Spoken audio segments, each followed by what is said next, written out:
निजी संस्थानों में हरियाणा के युवाओं को नौकरियों में 75% आरक्षण देने का जो वादा जेजेपी के चुनाव के दौरान किया था, उस वादे को पूरा करने का वक्त आने पर उप मुख्यमंत्री दुष्यंत चौटाला को जेजेपी के कई विधायकों ने बधाई दी। इस मौके पर दुष्यंत चौटाला ने पत्रकारों से बातचीत में कहा कि युवाओं को अब हरियाणा से बाहर काम करने के लिए भटकना नहीं पड़ेगा।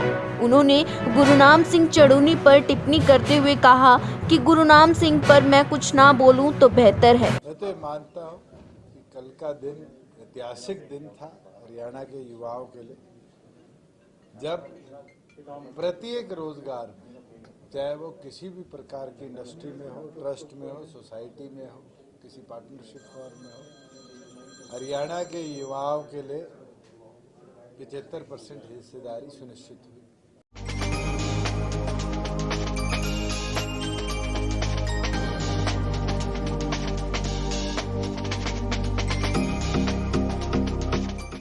कोई भी रोजगार जो 50,000 की मंथली इनकम से नीचे का है, उसके अंदर रिस्ट्रिक्टेड रहेगा कि हरियाणा प्रदेश के युवाओं को 75% रिजर्वेशन मिले।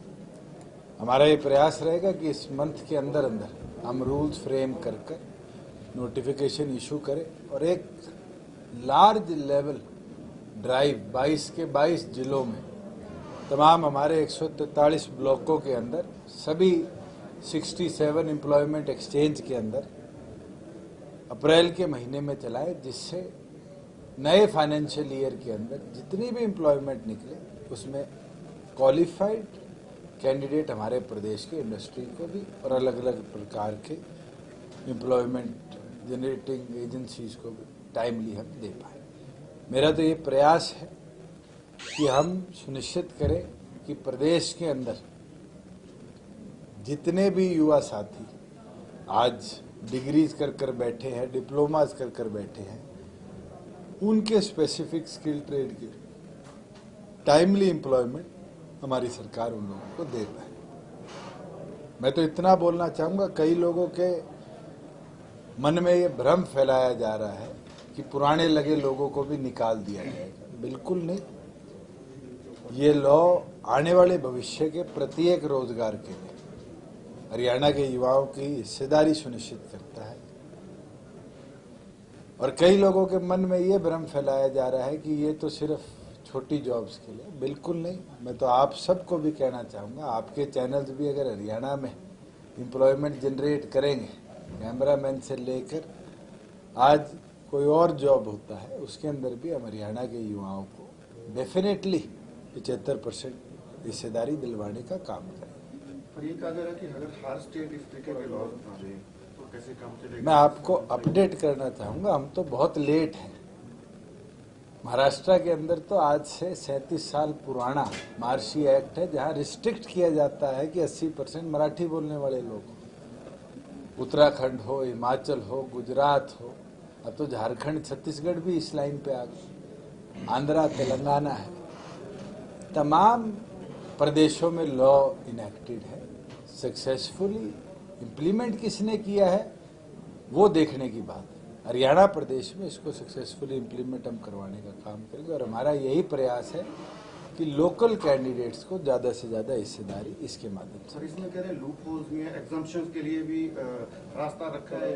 अगर कोई स्पेसिफिक स्किल्स सेट है जो हमारे प्रदेश में उपलब्ध नहीं है, मैं आपके साथ साझा कर दूं कि आज कंस्ट्रक्शन के अंदर सरिया बांधने का काम सबसे ज़्यादा बंगाल के लोग करते हैं, हमारे प्रदेश के लोग नहीं करते। आज चिनाई का काम राजस्थान के, मध्य प्रदेश के लोग करते हैं। ये स्पेसिफिक स्किल सेट, चाहे वो भट्टे के ऊपर बंगाल की, उड़ीसा की, झारखंड की लेबर आती है और वो 6 महीने के लिए, उनके अंदर अगर एग्जाम्पशन देनी पड़ी तो बिल्कुल छोड़ा गया है।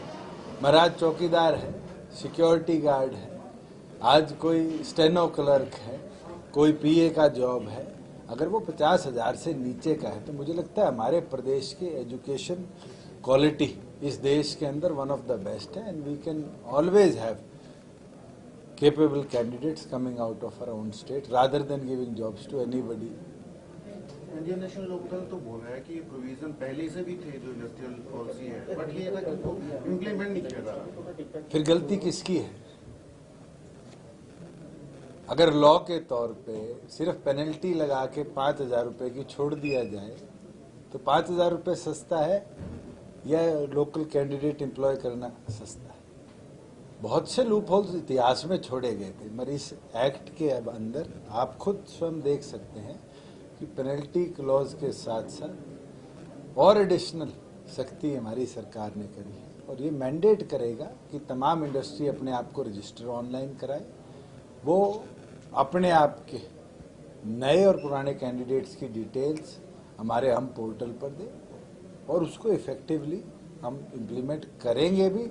जिन लोगों के वहम हैं, जो कहते हैं कि ये पहले था, कोई कहता है ये तो वहम फैला रहे हैं, मैं तो सिर्फ उन लोगों को इतना बोलना चाहूँगा कि आप साथ दें, हम अपने प्रदेश के युवा को उतना कैपेबल करेंगे कि 75 नहीं 95% लोकल एम्प्लॉयमेंट आने वाले समय में हरियाणा के बच्चों की।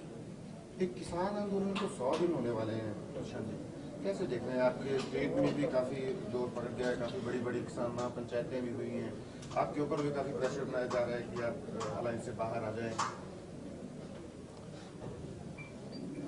मैं तो आप लोगों के माध्यम से उन 40 लोगों से आग्रह करूंगा कि आप चर्चा करने के लिए आगे हैं। जब तक आप चर्चा नहीं करेंगे, जब तक ये मामला निपटेगा नहीं। जहां प्रदेश की बात है, एक वहम फैलाया गया कि एमएसपी खत्म हो जाएगी, मंडियां टूट जाएंगी।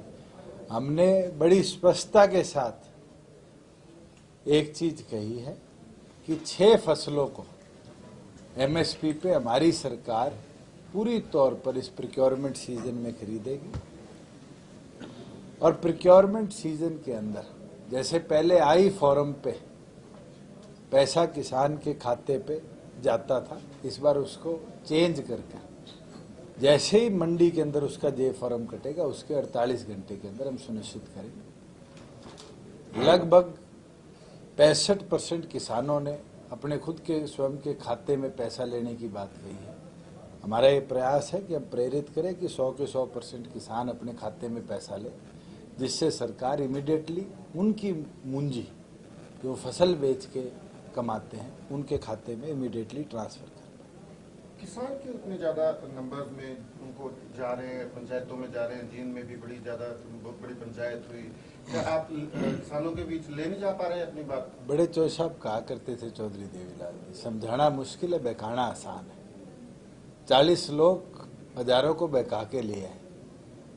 आज उनसे पूछो तो सही कि केंद्र से चर्चा क्यों नहीं कर रही, जब अमेंडमेंट्स को केंद्र तैयार है। जो सुझाव उन लोगों ने हमारे आगे रखे, अपने प्रतिनिधियों के आगे, हमने भी केंद्र के पास रखे, उनको केंद्र ने इम्प्लीमेंट करने के लिए हाँ भी भरी। आज वो लोग किसानी के भले करने की ओर नहीं जा रहे। इस तरह के रवैये से मुझे लगता है किसानी को आने वाले भविष्य में नुकसान होगा। आज तो किसान को ताकत देने की बात है और केंद्र जब वो ताकत देने को तैयार है, अपने तीनों एक्ट्स के अंदर अमेंडमेंट लाने को तैयार है, तो मुझे लगता है उन 40 लोगों को बड़ा दिल कर चर्चा के ऊपर आना चाहिए। जो और उनकी सोच में कोई अमेंडमेंट है केंद्र के आगे रखे और उसको इम्प्लीमेंट करवाए। मगर इम्प्लीमेंटेशन जब तक नहीं होगी, जब तक किसानी का भला नहीं होगा। गुरनाम सिंह चुडूनी कहते हैं कि दुष्यंत चौटाला जी, चौधरी देवीलाल जी की जो विरासत है उसको भूल गए, उसको छोड़ दिया उन्होंने। शायद गुरनाम सिंह चुडूनी जी के बारे में तो ईश्वर सिंह जी कह दें बेटर रहेगा, मैं तो ना कहूँ ठीक।